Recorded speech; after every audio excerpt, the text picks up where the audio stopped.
Celestia's mane, that was close. Crazy Rarity trying to dress me up like I were a frickin' G3.5 pony doll.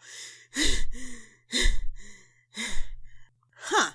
Whose channel does this belong to? Hope they don't mind if I barged in like this. Yeesh, and I thought my dimension sounded isolated. This is just sad. Huh, a fan of AJ, I see. Keeping it sketchy? What's that supposed to mean? Huh. Well, he or she can't be all bad if they like the Pony of Honesty. Still, I'm gonna be stuck here a while. In this gloomy, dark, depressing cave. I know! Maybe I could do something for them before they get back. Like a semi-thank you for letting me hide away from Rarity and your channel gift. Yeah! Let's rainbowfy this joint. Oh my goodness, oh my damn, oh my goodness, they going ham, oh my... What the hell? Surprise! How do you like your new... Oh, did not expect me to Changeling reviewer. Huh, meet new ponies every day. What the hell happened to my cave? Oh, you don't like it? Sorry, I thought I'd color it up a bit while I hide out in here. It was screaming for some color, you know? What's with all the flowers? And this circle on the floor, you trying to summon Rainbow Satan? And... How dare you! You don't just put 5th best pony in front of best pony! You don't! Who are you? I'm Lightning Bliss? I was just trying to do something nice and... Get out. No, please, no! Wait! Don't throw me out there! Rarity is out there! She won't stop chasing me! Getting chased by Rarity? That's a problem I wish I had. You don't understand! She'll put me in a cute gown again! Please, sir, please! They won't ever stop calling me cute! This sounds less like a me problem and more like a you problem. Help a mare out, will you? Please! Rarity would help even Rainbow Dash in her time of need! Oh, look! You helped me out by hiding me here a little while, and in return I'll review Rarity Investigates with you. What do you say? Well, I already reviewed the episode, but if Rarity's after you, then that means keeping you here would be to my advantage, so you got a deal. Thank you. You can put me down now. Cue the title card. What is up, guys? Sketchy here with a surprise intruder, guest, Lightning Bliss. Look, I told you, I didn't have a choice here. That being said, hey everypony, I am Lightning Bliss as he says, and Sketchy here has agreed to review Rarity Investigates with me, which I had to admit when I first saw it, I didn't like it at first. On first impressions alone, the episode made me think of Mystery on the Friendship Express, which kind of felt like a funny filler than anything else. But after going back a couple of times on the episode, I realized it had its continuity, pop culture, as well as nostalgic references that I happily enjoyed. I'll admit, I was skeptical about this episode too because of Friendship Express, but since it was about Best Unicorn, I decided to be a little more optimistic, and my optimism paid off. Right! Already the episode kickstarts us off in Rarity's boutique in Canterlot. Seems she's making good on her word checking in on her manager Sassy about the new clothing lines. When, of course, Rainbow Dash bursts in.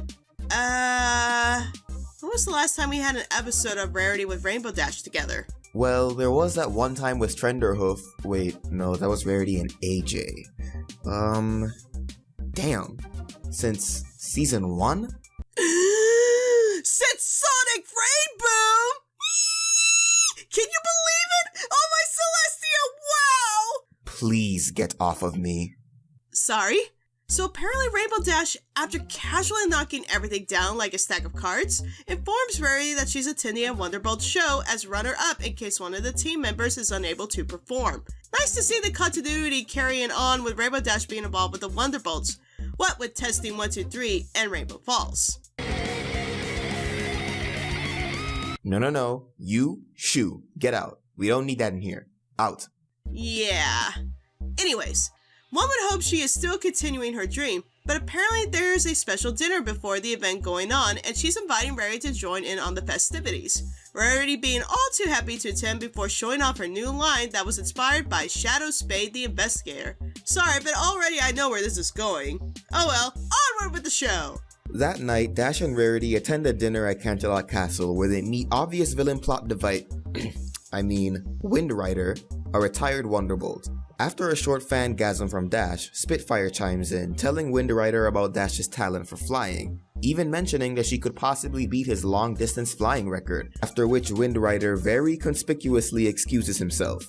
Is it a spoiler to say that he's the bad guy? Really hated that. I mean, we get a new male character to the fold and automatically he's being depicted as the villain. How many male villains have we been introduced to this far?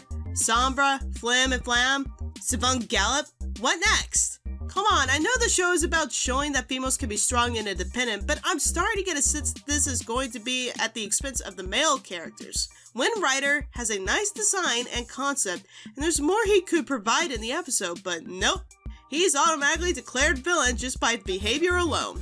Though I could easily excuse the first reaction off the fact of Spitfire's statement. Dude, you even catch that? Yeah, the episode does sacrifice subtlety in exchange for storytelling that's reminiscent of the classic Scooby-Doo episodes, but even if the villain is obvious before we even get to the main conflict, let's see if the rest of the episode can at least be a fun ride. So no surprise, the next day Spitfire is caught off to a family emergency with her mother, leaving Rainbow Dash to take her spot. But it's quickly realized when Spitfire's mother shows up for the event that Spitfire received a fake note to leave, leaving the Wonderbolt suspicious that Rainbow Dash wrote it so she could take her place. Not to be too much jerks of themselves like they were in previous episodes, they gave Rainbow Dash some time to prove her innocence in the case, revealing Rarity to join the scene and helping her solve the case. Rarity really does have a talent for clothes jumping, doesn't she? That she does, but before we get to that, can we talk about Spitfire's mom though? Wind Rider's design is nice and all, but look at hers. She is officially inducted into the pantheon of good-looking MLP moms. But back to the episode. With Rarity helping her on the case, Dash sets out to find the evidence she needs to prove her innocence. This is turning out to be an interesting premise. Rarity is known to get wrapped up in whatever trend she's consuming at the time, and with the flavor of the week being crime noir, she, and by extension the episode, embraces that to the fullest. Really digging the visual style here.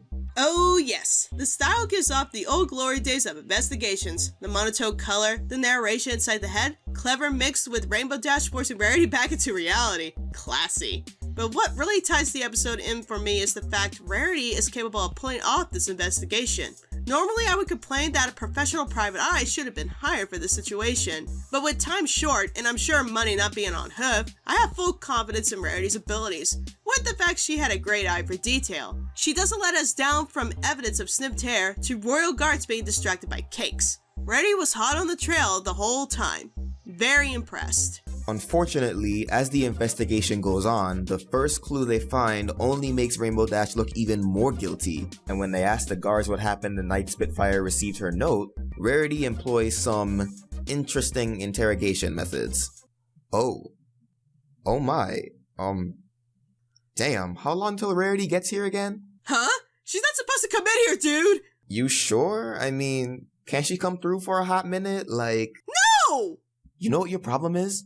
You're selfish. Know what your problem is? You were never forced into a cute frou-frou dress. Get on with the review. Fine. So, the guards admit that they took a cake break and Rarity traces the cake's origin to a local bakery, where the owner tells her that the pony that bought the cake was covered up, but they did have a raspy voice and a scarf that was stained with chocolate. That doesn't look very good for Dashi. At this point, with every bit of evidence pointing to her and her career on the line, Dash gets frustrated with Rarity constantly stopping the investigation to talk about fashion. It does seem a little mean, but considering what's at stake and how high the odds are stacked against her, I can't really blame her. Time is short. I'm not surprised at Rainbow Dash's reaction, though I can admit I'd be in the same place if my friend weren't making much sense other than her fashion obsession. But it all comes together as they all gather to address Rarity's findings. Oh shocker, she has determined that it was Wind Rider behind this mystery, but only after she determined the note was smudged in his perfume, that he cut a piece of Rainbow Dash's hair to be planted at the scene of the crime, and after pulling out his scarf. Huh, interesting plot device. Still I'm saying, where's your warrant, Rarity? But then again, she's not a private eye, so I guess she's getting away with it. But then the idiot writer had to go and admit to the crime himself, and thinking he was so high that the Wonderbolts wouldn't care. Ha! In your face, you egotistic ass! I'm actually surprised at how early Wind Rider is outed as the culprit. Normally, in these kinds of stories, the villain is revealed during the last 5 minutes. But here, Wind Rider is found out right before the second commercial break, and the first part of the third act has Rarity explaining how she came to her conclusion, so what do they do with the extra space? By basically having Rainbow Dash race off as fast as her wings can carry her to bring Spitfire back in time for the events. Will she make it? Pfft, of course she does. She's Rainbow Dash. Wow, such tension. I call it as I see it. Final thoughts? I gotta say, despite the lack of mystery in this mystery, I really enjoyed this episode. If anything, it's more true to its title that way. Rarity Investigates was a lot more about the investigation than it was about the mystery. Because you know who the villain is, the episode embellishes the process of piecing together all the clues in a way that only Rarity can. Yeah, the false tension of getting Spitfire back in time for the performance felt tacked on, but that aside, this was a really fun ride. Back when I first went over this episode, I considered it to be an 8 or a 9 out of 10, but these days I'm more inclined to give it a 7.5. There's a lot of good here, but that last act was kinda iffy for me. Not really a mystery if the villain is already obvious from the start is my biggest complaint. But with that aside, I certainly enjoyed this episode. I love the nostalgic feel of the old investigation, classy theme, and the well-organized perspectives of Rarity figuring out the clues, using her key eye and detail, not just fashion. The pacing could have been done better, but as I always ask myself at the end of an episode, was I entertained? Definitely! I give this episode a 7 out of 10.